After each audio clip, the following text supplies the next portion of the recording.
I need to get something off my chest. I love Trader Joe's, but I don't get it. Like, how do they do what they do? Why does it seem like there's a code I need to crack? I don't understand why everything is temporary. Like, if I hear of a product that I need to try, it's just gone and replaced by something else random in a matter of hours. It seems like there is a Trader Joe's factory where people invent new items every week. I mean, how does it actually work? And why are their flowers better than literally any florist? Who are you, Trader Joe? What is he doing? I never know what he's doing.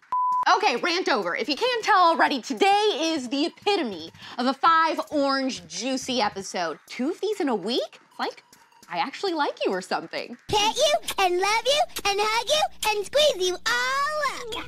Caitlyn Jenner is wanting to run for governor. The ultimate plot twist just happened with Matt James. Christian leftist Rachel Hollis has been canceled by her own people, and we're going back in time for a little pop culture rewind. We are freshly squeezed and here to please. I'm AlexClark, and this is POPlitics.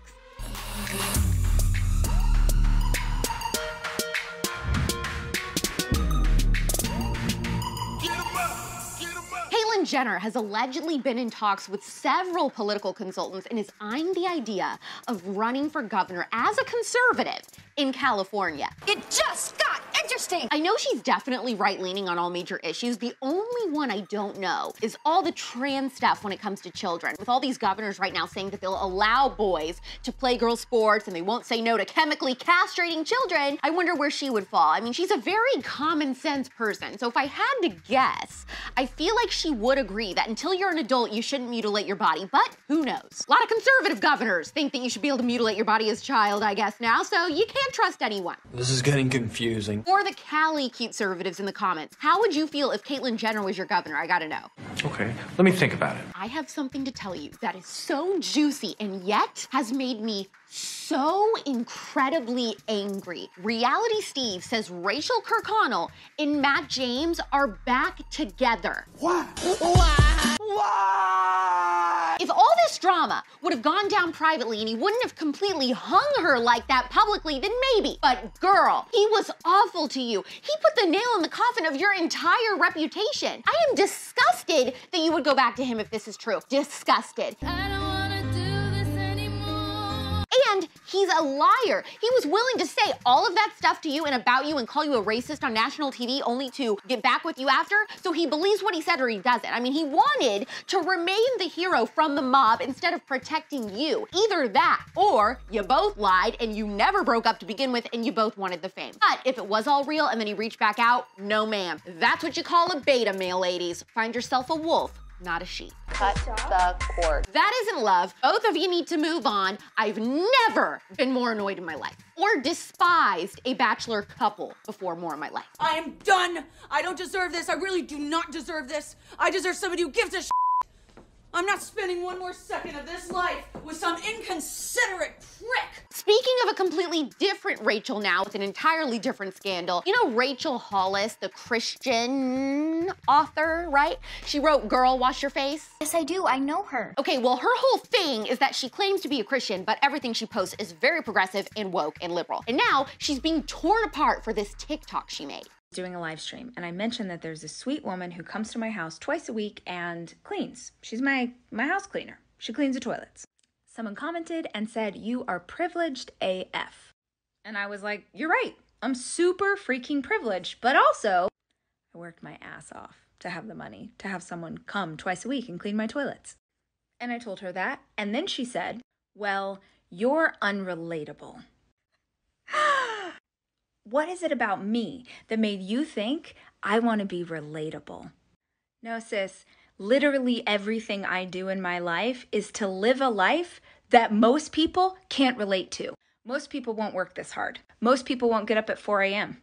Most people won't fail publicly again and again just to reach the top of the mountain. Literally every woman I admire in history was unrelatable.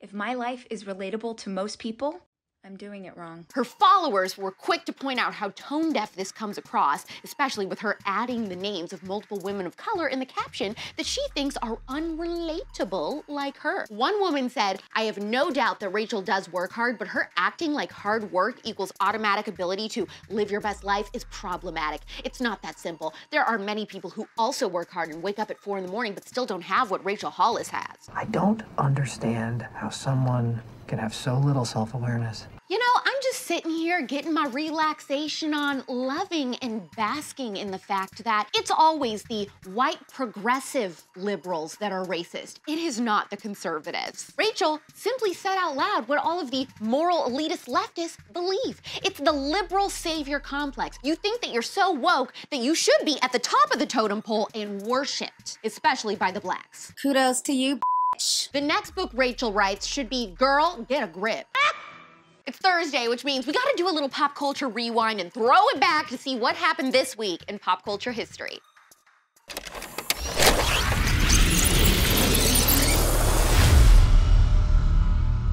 This week in Virginia, 1614, we're going way back. Native American Pocahontas married English colonist John Rolfe. Fat broads and horse-faced lesbians. Wrong Pocahontas, Abigail.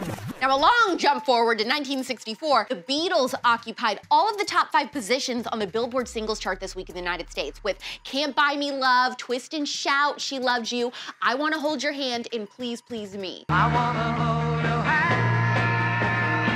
In 1994, this week, lead singer of Nirvana, Kurt Cobain, was found dead after he had committed suicide 3 days earlier. How you people doing out there? All right, party. So if there's 8,000 people, you made 10 grand that night. I didn't go to college.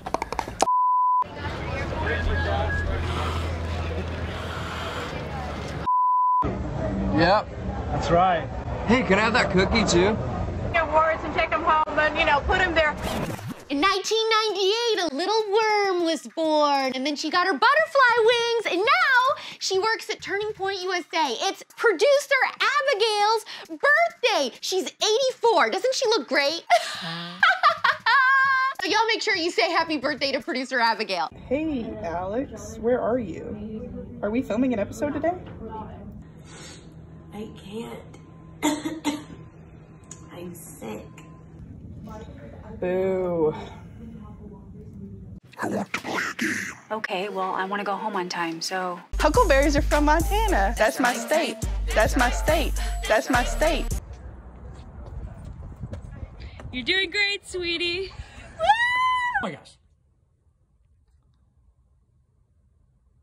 Boy, you know you wanna put a ring on my finger.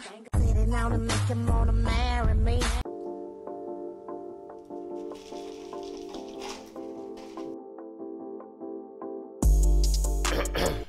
No. No. And the second best for last, this week in 2009, Parks and Recreation premiered on NBC. Stop pooping. Don't be suspicious. Don't be suspicious. Don't be suspicious.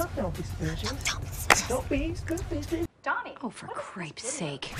And that's what happened this week in pop culture history.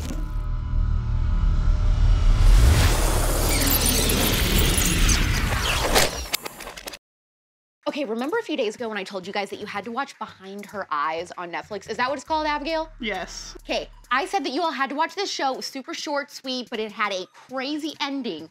Well, producer Abigail is gonna take a seat really quick because she watched it last night and, it was totally based on my recommendation.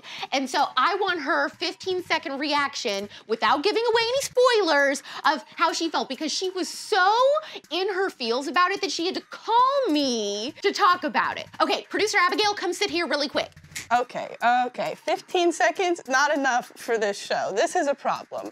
She's not wrong. Last night, I finished this stupid show, and I sent her a text, and I said, what are you doing?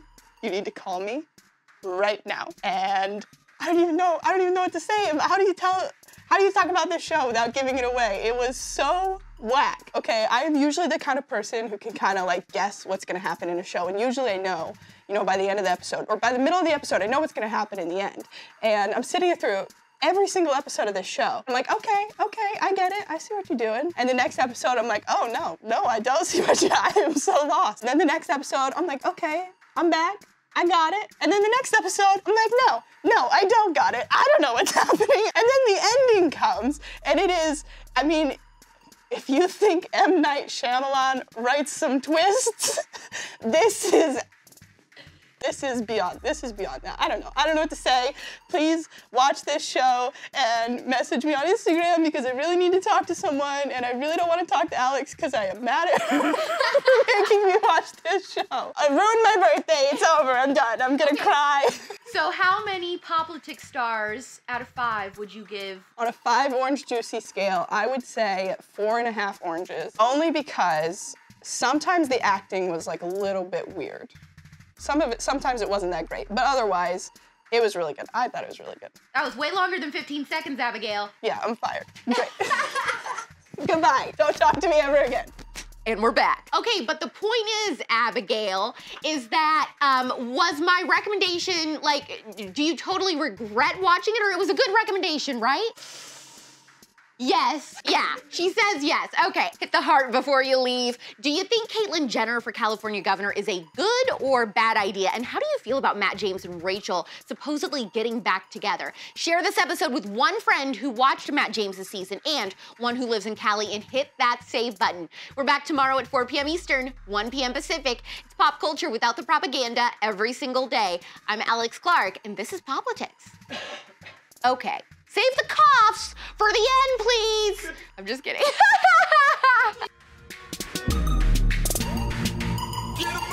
Click below to watch yesterday's episode. Please subscribe, thumbs up, share this video, and ring the bell for notifications so you never miss the CUTEservative. And make sure you're following this show at POPlitics on Instagram for even more CUTEservative content.